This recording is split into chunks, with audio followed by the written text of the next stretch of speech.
सुनिए, थोड़ा शांति बना लीजिए, ये एक सम्स कर ले रहे हैं, देख लीजिए, फिर हम जो भी हल्ला करना हो आप कीजिएगा। ये क्वेश्चन नंबर हम लोग करेंगे 22, ठीक है। पहले एक बार हम बना ले रहे हैं, उसके बाद आप लोग बनाइएगा।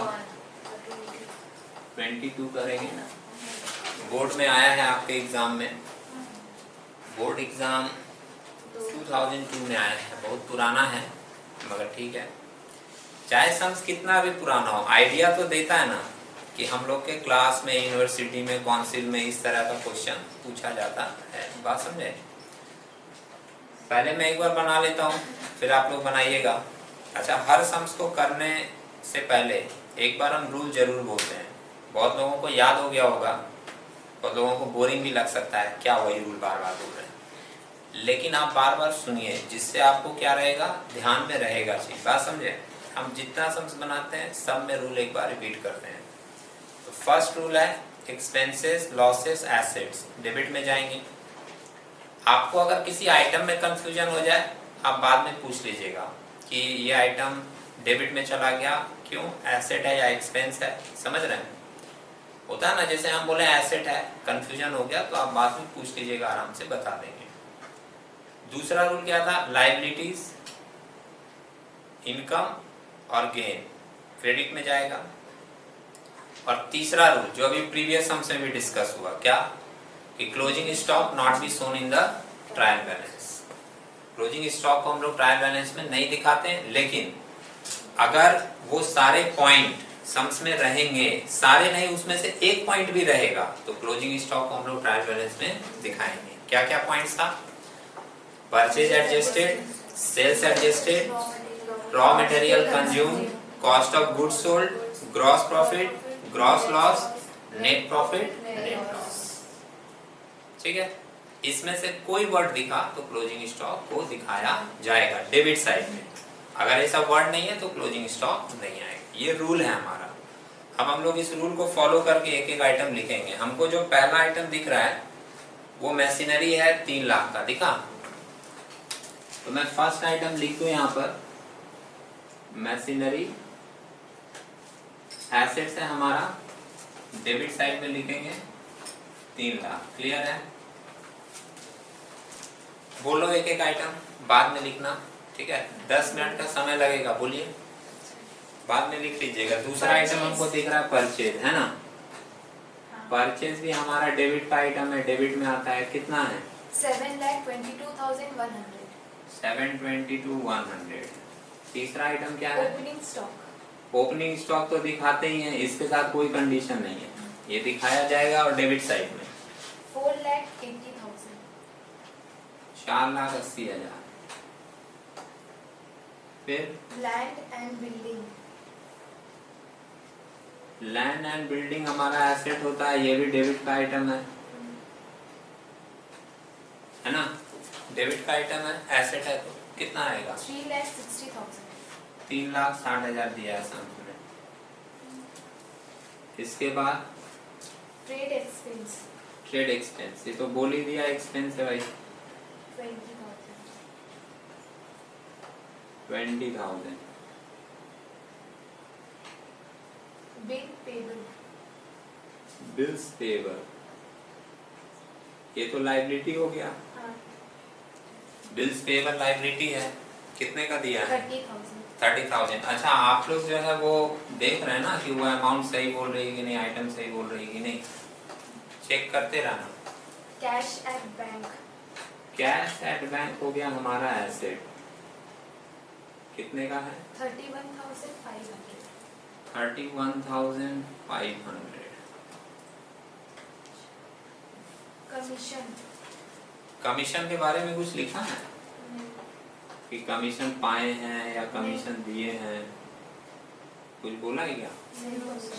नहीं। तो कमीशन के बारे में अगर कुछ नहीं दिया है तो हम लोग उसको मानेंगे कमीशन पेड है, समझे? और कितना दिखाएंगे? 1,40,000। फिर सैलरी।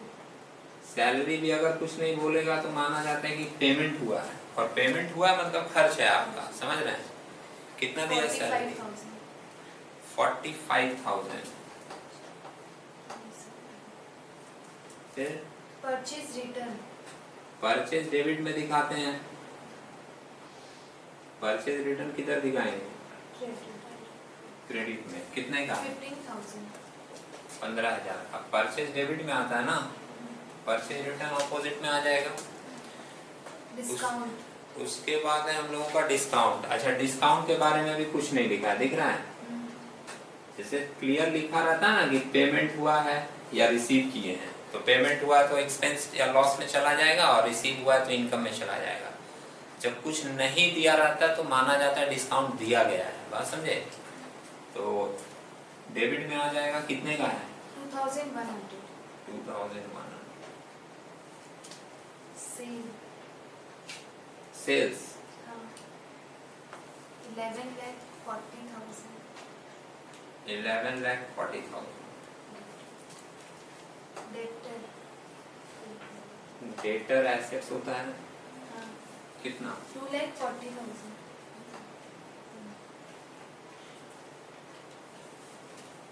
बिल रिसीवेबल,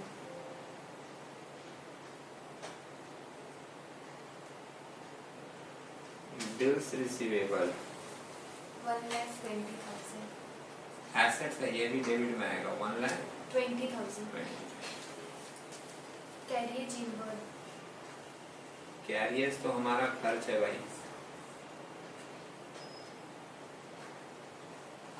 कितने का? 4,500, 4,500। कैरियज आउटवर्ड,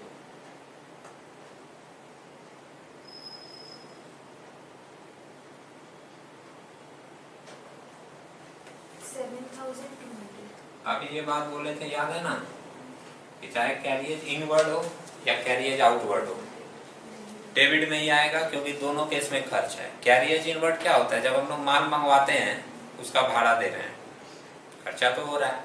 और कैरियज आउटवर्ड क्या होता है?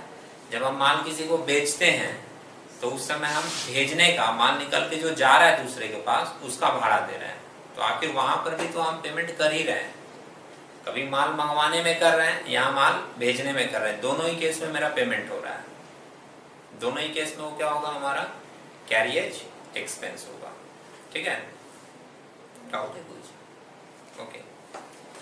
10% लोन, 10% लोन, ये वाला वर्ड थोड़ा सा ध्यान से समझ लेना। 17 नंबर पॉइंट यहाँ लिख रहे हैं 10% लोन। तो भाई लोन जो है ना, वो माना जाता है कि आप लिए हो, कुछ नहीं लिखा है तो लोन दे भी सकते हैं, लेकिन अगर कुछ नहीं लिखा रहता तो माना जाता है लोन लिए हैं।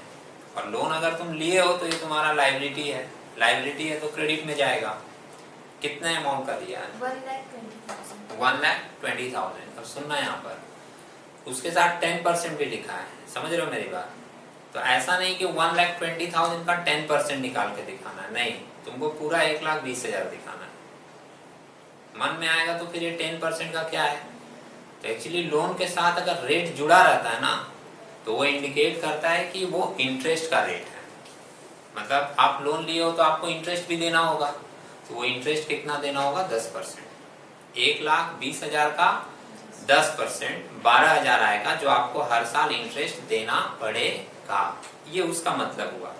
लेकिन अभी इंटरेस्ट का तो कोई चर्चा कर नहीं रहा है, तो हम इंटरेस्ट का चर्चा क्यों करेंगे? हमने सिर्फ आपको मीनिंग बताई। इंटरेस्ट का कोई चर्चा नहीं है तो हम लोग इंटरेस्ट को लेंगे भी नहीं जब तक वो अलग से बोलेगा नहीं।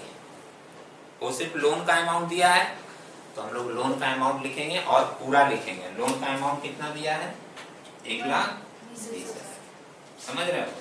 वो 10% क्या है? इंटरेस्ट का रेट।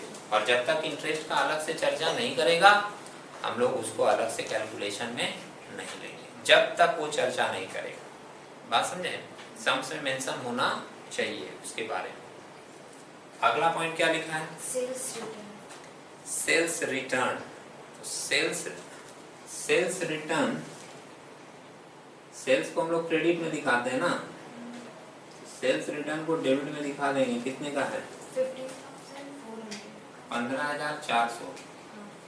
अच्छा, इसके बाद जो है मैं इस साइड लिख देता हूँ थोड़ा, हाँ देखिएगा।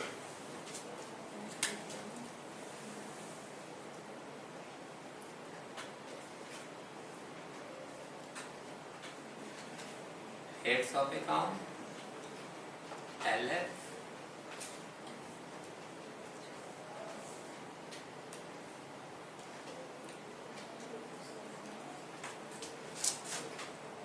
CRM।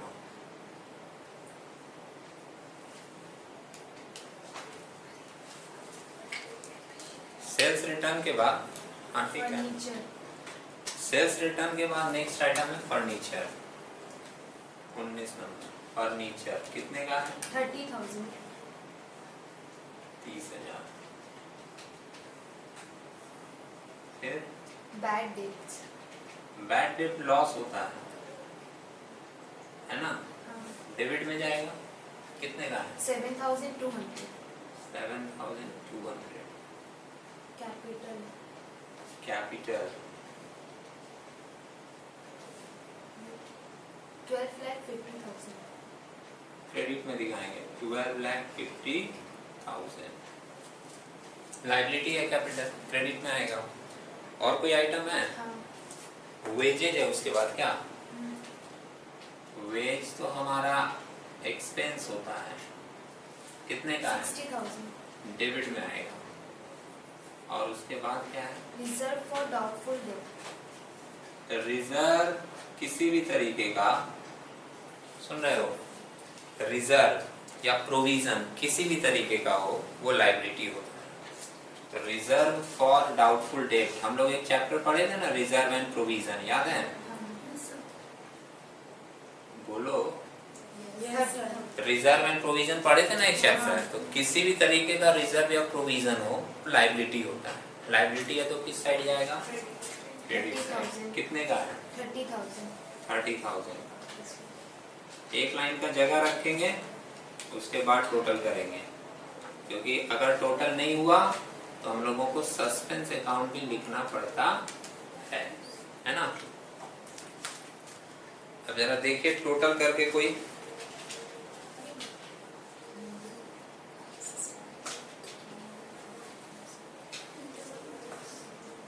अलग अलग करना, कोई डेबिट का करना, कोई क्रेडिट का करना।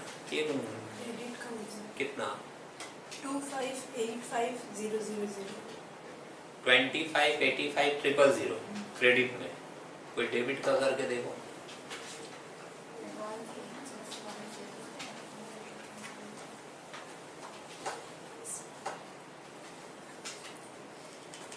आराम से कीजिएगा, हड़बड़ा के नहीं, गलती नहीं होनी चाहिए। स्वानी तो पहले ही हथियार रख दी कि नहीं मेरा लास्ट में गलत हो गया था, अब मैं नहीं करूंगी। हाँ ओके, कोई बात नहीं।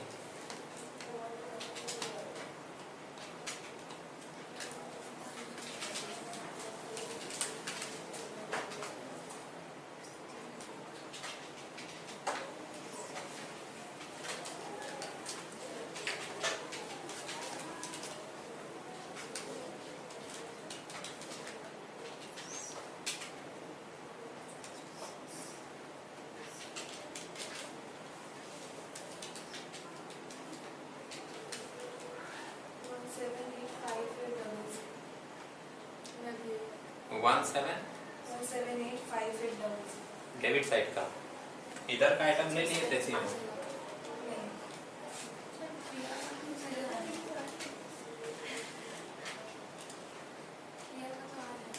इधर भी है डेबिट का आइटम भाई, उसको भी कंसिडर कीजिए।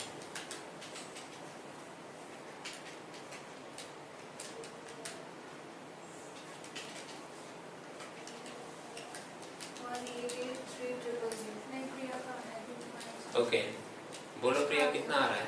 25,85,000। क्रेडिट में जब इतना है तो डेबिट में भी इतना मोस्ट प्रोबेबली होना चाहिए, बात समझे। और अगर मान लीजिए किसी का अलग आया तो वो उसका पर्सनल मिस्टेक है, आप फिर से एक बार चेक कर लीजिएगा, समझ रहे हो। अगर सबका वही आता है 18 लाख तो हम लोग बोलते हैं कि हाँ डेबिट साइड का अमाउंट कम है, फिर हम लोग यहाँ सस्पेंस अकाउंट लिखकर बैलेंस वहां लिखकर टोटल करते हैं। लेकिन अगर मान लीजिए कुछ लोगों का आ रहा है 25,85,000, क्रेडिट में भी इतना ही था तो डेबिट में भी इतना होना चाहिए, समझे। आप एक बार फिर से टोटल करके देख लो, शायद तुम्हारा कोई अमाउंट छूट गया हो। जब से हम लिखना शुरू किए थे तब से वो टोटल करना शुरू कर दी थी, फिर भी अंतिम में जाते जाते मिस्टेक हो गया। चलो कोई बात नहीं, फिर ट्राई कीजिएगा। आया? देखो मैच करने का एक्साइटमेंट अलग ही होता है ना। चलिए ठीक है, अब एक काम कीजिए, आप लोग इसको नोट कर लीजिए, फिर हम लोग आगे डिस्कस करते हैं।